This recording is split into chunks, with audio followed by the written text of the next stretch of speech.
আমি চ্যালেঞ্জ করলাম সামিরা, আমি চ্যালেঞ্জ করলাম সালমান শাহকে তোমরা হত্যা করেছো পরিকল্পিতভাবে।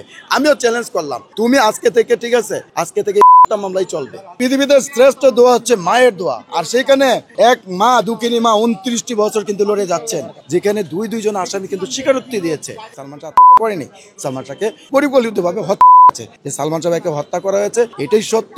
একটা জিনিস কি, আপনি যদি সত্যটাকে মিথ্যা করতে চান, সত্যটাকে মিথ্যা করতে গেলেই তো আপনি আসল কথা বেরিয়ে হয়ে যাবে।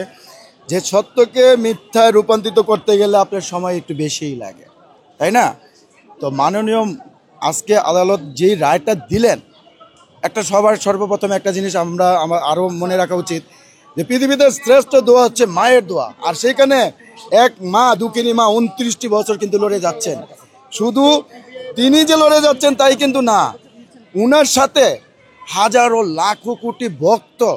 এই যে দোয়া মানুষের, সবচাইতে সর্বপ্রথম আল্লাহর কাছে লাখো লাখো শুকরিয়া আদায় করি, আলহামদুলিল্লাহ বলি, যে এত বছর পরে মামলাটা কেন লেগেছে সেটা আমি নিজে কিন্তু ছিলাম ওইখানে। আমি কিন্তু একদম স্পষ্টভাবে শুনেছি, সামনেই ছিলাম যখন মাননীয় জজ সাহেব যখন পেশ করেন। একদম ফার্স্ট টু লাস্ট কিন্তু এখানে আসছে, একদম লাস্টে যখন পিবিআই তদন্তের পর্যন্ত আসে, যখন রুবি সুলতানার ভিডিওর কথা রেকর্ডিং কথা বললো যে এটা কেন আমলে নিল না। এরপরে যে সেখানে যে শিশি পাওয়া গেছিলো সামিরা ব্যাগ থেকে, মানে সুটকেস থেকে, সেটা কেন আমলে নিল না। এটা কিন্তু আমলে নেওয়া যায়, এইটা কিন্তু মানে আইন সংক্রান্তের ভিতরে এটা আছে। মাননীয় মহোদয় যেই কথাটা বলেছেন যেটা আছে, কিন্তু এটা কেন নিল না, এটা কেন নিল না, এবং এটার গাফলতি আছে। ডাইরেক্টলি বলছে যে এই মানে তদন্ত করেছে, এটা গাফলতি আছে।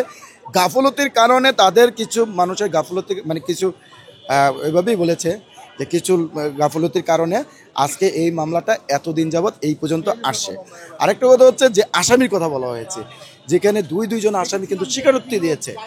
এখন আসামি সাক্ষী হয়ে গেছে, তো যেখানে আসামি সাক্ষী হয়ে গেছে, মাননীয় মহোদয় কিন্তু বলেছেন যে আসামি যদি সাক্ষীর কথাগুলি, মানে যে রুবি সুলতানার ভিডিওর কথা, অডিও যেটা কোর্টে নেওয়া হয়েছে সেটাও আমলে নেয় নাই। এটা সারা বিশ্বের মানুষ দেখেছে যে রুবি সুলতানা যে এটা কি বলেছিল, এটা আপনিও জানেন, আমরাও জানি, যে সালমান শাহ আত্মহত্যা করেনি, সালমান শাহকে পরিকল্পিতভাবে হত্যা করা হয়েছে।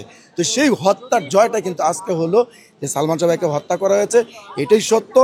সামিরা বলছে না যে চ্যালেঞ্জ করলাম বলেছিল, আজকে আমি বলতে চাই, সামিরাকে বলতে চাই, আমি চ্যালেঞ্জ করলাম সামিরা, আমি চ্যালেঞ্জ করলাম সালমান শাহকে তোমরা হত্যা করেছো পরিকল্পিতভাবে।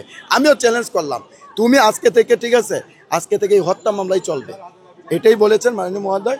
এখন এটা হত্যা মামলা করে আবারও এই যে ইটা আছে এগুলি আবার পুনরায় তদন্ত হবে, এবং মূল রহস্যগুলি এগুলি অবশ্যই বের হয়ে আসবে ইনশাল্লাহ, আমরা আশাবাদী।